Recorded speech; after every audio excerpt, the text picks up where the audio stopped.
Hi guys and girls, I'm Obsidian Ant and welcome back to Elite Dangerous. I'm over here on the opposite side of the galaxy on my other account with Commander Pompey III. I'm around 50,000 light years away from home now, and I'm actually on the lookout for planets with active volcanism. This one here, well, we can't find out what it is, so we're going to have to head on over there. There are of course a whole lot of different planets and moons that have active volcanism, but here I'm looking for a very specific type. I'm looking for ones that have a lot of deep canyons and high ridges on them, a lot of surface activity in other words. This one does have volcanism in the form of active water geysers.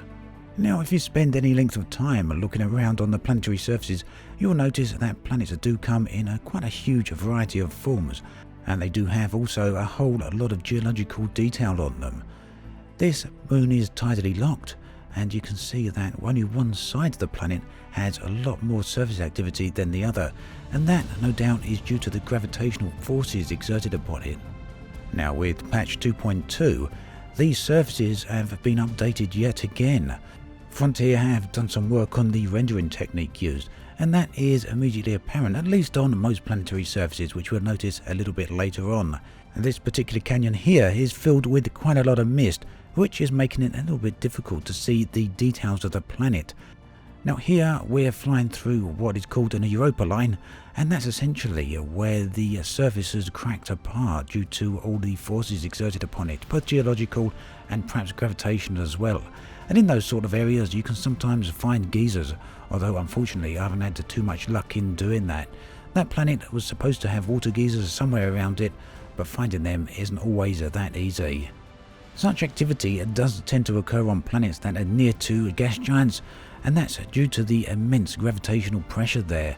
Again here you can see massive cracks in the planetary surface.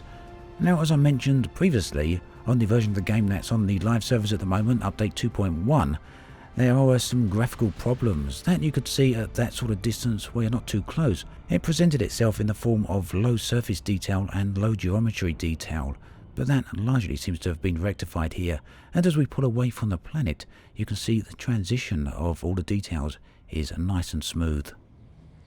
Moving onwards then, I was jumping from system to system, heading towards the outer reaches of the galaxy, an area I haven't yet reached with this particular character due to the fact that I've largely been playing back in the inhabited bubble due to all the updates in patch 2.2. So out here exploration for me had largely gone ignored, but it's about time to head back out here and take another look. There are after all quite a few nice changes in patch 2.2 for explorers of all types. And there in the background you get to see the receding shot of the galactic core as I travel ever further away from it. Now of course many people don't find exploration particularly exciting, and perhaps a large reason for that is because you can go from system to system, spend many hours doing that and come across nothing particularly interesting. But every so often you come across some really nice sights, even this far out. Here, out towards the edges of the galactic arms, stars start to thin out and interesting systems become very sparse and few and far between. Indeed, there's very few, if any, nebulae located out here. But it's the very fact of the extreme remoteness and isolation to these systems that make them quite appealing. Here, I found one of the slightly harder to find metal-rich planets, this one in the form of a lava world. Unfortunately, we can't get down to the surface of planets like this just yet, but it's something I'm really looking forward to. Massive lava lakes, I think, have a wonderful opportunity to be spectacular sights and locations to visit.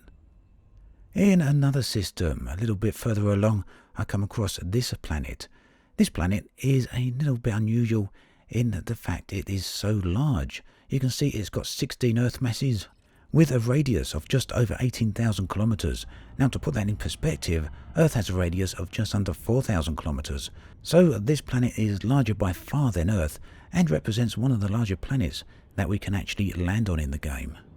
And here we get a true sense of that scale. At this point I'm 22 megameters above the surface of the planet, or to use another term, 22,000 kilometers. Keep in mind then that a flight from the UK to the USA is around 6,800 kilometers. One of the artifacts of being down upon such a large planet is that the surface is generally very, very flat, and the horizon there, although you can't really truly see it on this sense of scale, is very, very far away. And that, of course, is because of the size of the planet.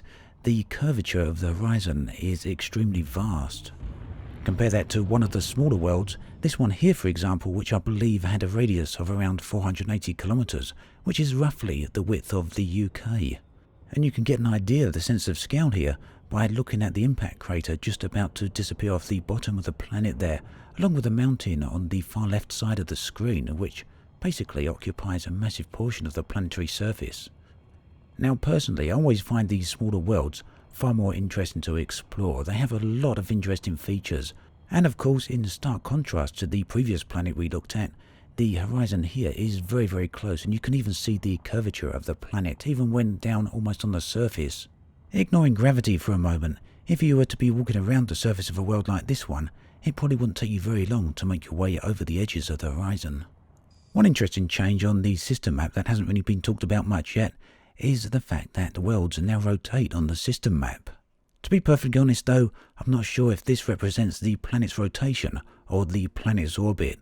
This one is clearly a lot faster than all the others. But if you were to sit here long enough, you'll notice that the other worlds also rotate around as well.